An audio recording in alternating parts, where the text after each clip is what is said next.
Selamat pagi pemirsa, apa kabar Anda di pagi hari ini? Senang sekali saya Graciela Taime dapat menjumpai Anda dalam Berita Papua. Sejumlah informasi menarik dan teraktual telah berhasil dirangkum tim redaksi kami. Berikut 3 berita utama hari ini.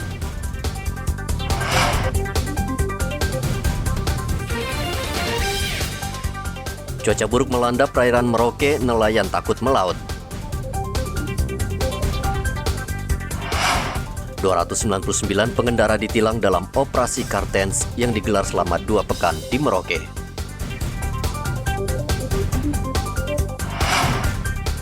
Tampung ratusan calon jemaah haji, Kemenak Papua Barat siapkan asrama haji khusus.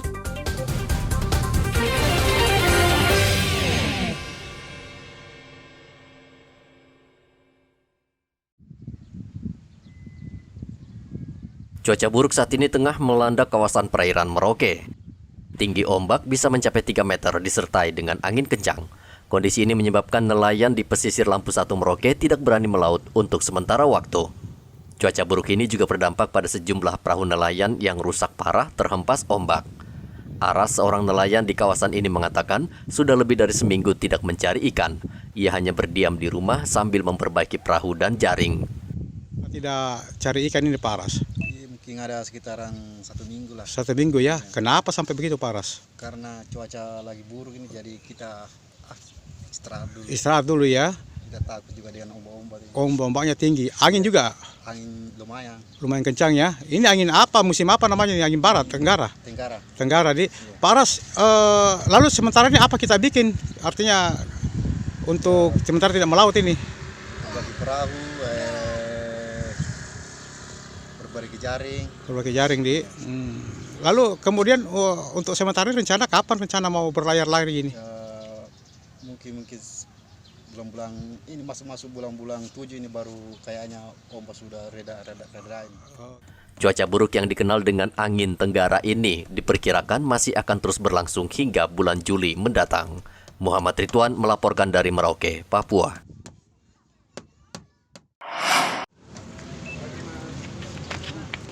Operasi Patuh Kartens 2022 sejauh ini berjalan efektif. Selama operasi digelar, setidaknya hampir 300 pengendara terjaring razia karena melanggar aturan lalu lintas. Selama operasi patuh, petugas tidak hanya menilang pengendara, namun juga memberikan himbauan dan teguran. Seperti memakai sepatu, ya. Nah, itu pada saat kegiatan yang selama ini kita laksanakan dengan harapan masyarakat pengguna jalan pada umumnya bisa lebih tertib dan patuh. Namun sebagian besar masih kembali seperti semula bahwa memang harus ditegur dan ditindak.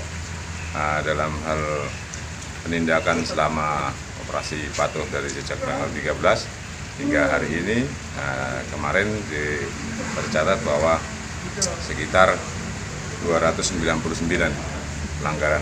Kemudian yang kita tegur sebanyak 192. Demikian pula pada saat operasi patuh berlangsung telah terjadi 3 kasus kecelakaan. Dalam hal ini korban luka berat ada 2 orang, luka ringan 2 orang, dan tidak berakibat meninggal dunia. Kerugian material dalam kecelakaan tersebut sekitar 11.500.000 rupiah. Selama operasi patuh ini Pak, kira-kira pelanggaran yang paling menonjol apa Pak? Pelanggaran yang paling menonjol di sini adalah penggunaan TNKB dan lebih banyak lagi adalah penggunaan helm. Jadi masyarakat masih banyak yang tidak menggunakan helm. Di sebagian kita melakukan penindakan, sebagian waktu kita di tempat lain melakukan peneguran. Karena pada intinya bahwa demi keselamatan kita semua dalam berlalu lintas dan saling menghormati sesama pemakai jalan lainnya. Hasil evaluasi selama pelaksanaan operasi patuh, ternyata kesadaran warga dalam mematuhi aturan lalu lintas belum maksimal. Hal ini terlihat dari pelanggaran yang marak terjadi, seperti tidak membawa kelengkapan kendaraan dan tidak disiplin berlalu lintas. Operasi patuh ini digelar serentak di seluruh Indonesia selama 14 hari sejak 13 Juni lalu. Muhammad Ridwan melaporkan dari Merauke, Papua.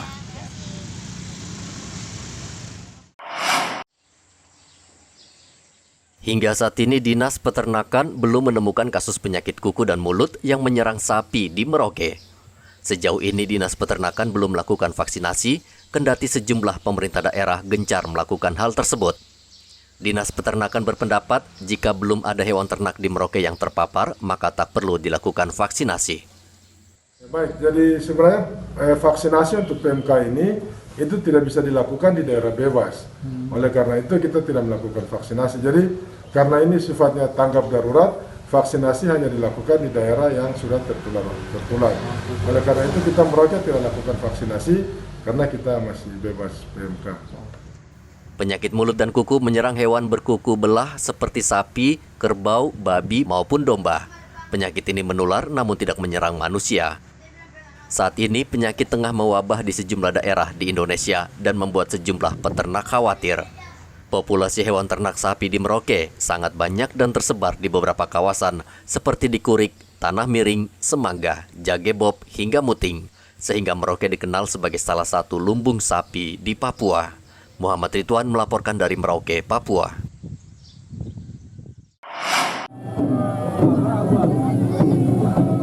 Jelang rapat paripurna pengesahan Undang-Undang Pemekaran Provinsi Papua menjadi 4 provinsi, Komisi 2 DPR RI mendatangi Merauke dan bertemu dengan Forum Komunikasi Bupati se-Papua Selatan Sabtu lalu. Kedatangan rombongan legislator itu untuk mendengar langsung dan menerima masukan dari masyarakat sebelum digelar rapat paripurna pengesahan Undang-Undang Pemekaran Provinsi Papua pada 30 Juni mendatang. Menurut Ketua Komisi 2 Ahmad Doli Kurnia, secara prinsip rancangan Undang-Undang Pemekaran Provinsi Papua sudah tidak ada masalah karena pasal per pasal sudah disepakati. DPR tinggal melakukan komunikasi publik dengan mendengar masukan masyarakat antara lain dari pemerintah daerah Provinsi Papua, Majelis Rakyat Papua, serta pimpinan DPRP. Secara prinsip sebetulnya sudah tidak ada masalah. Nah tinggal ini kita akan komunikasikan ke publik ya. Misalnya kemarin kami mengundang ke Jakarta pemerintah daerah Papua, Provinsi Papua, terus kemudian pimpinan MRP dan pimpinan DPRP untuk mendengarkan masukan juga. Nah hari ini kami juga datang ke Merauke dalam rangka itu. Jadi walaupun secara prinsip rancangan undang-undang itu pasal per pasal batang tubuhnya sudah kita banyak sepakati ya, tapi tentu kan kami ingin mendengarkan masukan juga. Nah kami sudah mendapatkan jadwal bahwa rapat paripurna yang terdekat itu tanggal 30 Juni dan kemarin rapat pimpinan rapat Bamus, kami Komisi 2 saya langsung menyampaikan meminta agar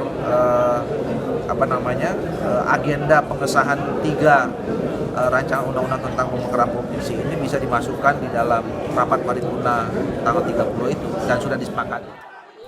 Bupati Merauke Romanus Baraka berharap usai pertemuan itu rancangan Undang-Undang Provinsi Papua Selatan bisa segera diundangkan sebab masyarakat Papua Selatan sudah siap menyambut provinsi baru.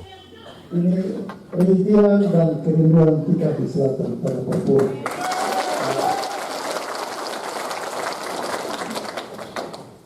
Saya beberapa kali pertemuan dengan beberapa kelompok teman-teman yang ada. Kami ini tidak tertinggal, Pak. Kami ini mau maju. Dunia ini lagi tumbuh. Kemarin Ukraina dengan Uni Soviet itu jadi pelajaran untuk kita. Orang sekarang perang sudah pakai drone, tidak lagi perang pakai fisik. Nah kita ingin menjadi bagian dari pertumbuhan dunia. Dan ketika pemerintah berbicara peluang untuk jadi provinsi, saya pikir ini adalah satu kedekatan untuk kemajuan tanah ini. Dan kami di selatan telah sepakat itu. Tidak ada kata lain yang akan kita sampaikan kepada Bapak Ibu di sini. Kami masyarakat selatan tanah Papua sepakat untuk jadi sebuah provinsi. Rencananya pengesahan RUU Pemekaran Papua menjadi 4 provinsi akan diketok pada 30 Juni mendatang. Namun pemekaran ini menuai pro dan kontra di Papua. Meskipun demikian, pemerintah pusat tetap berkomitmen melakukan pemekaran wilayah karena akan mempercepat pembangunan dan kesejahteraan daerah. Muhammad Ridwan melaporkan dari Merauke, Papua.